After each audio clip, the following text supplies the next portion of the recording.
নির্মাণ করে নিজস্ব বিদ্যালয় করেছেন, যেটির উদ্দেশ্য হল দিনের বেলা বেশি মানুষ বেশি কাজ করবে, রাতে একটু পড়াশোনা করবে, যেটাকে 150 বছর পরে আমরা সর্বশিক্ষা অভিযান বলে চিন্তা ভাবনা করছি।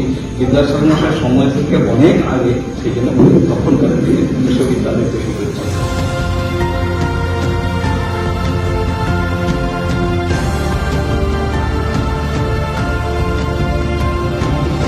বর্ণ পরিচয়ের ক্ষেত্রে দেখুন, গোলাপি মোনাক আর এই খবরের কাগজের মতো পাতা, সেই একই জিনিস আছে। তার কারণটা হচ্ছে যাতে কম পয়সা মূল্যে সকল মানুষের কাছে এটাকে উনি ছড়িয়ে দিতে পারেন। এখানে আছে স্যার ওনার কিছু ওই হাত হ্যান্ড রাইটিং আছে, আর এইখানে ওনার সার্টিফিকেট আছে।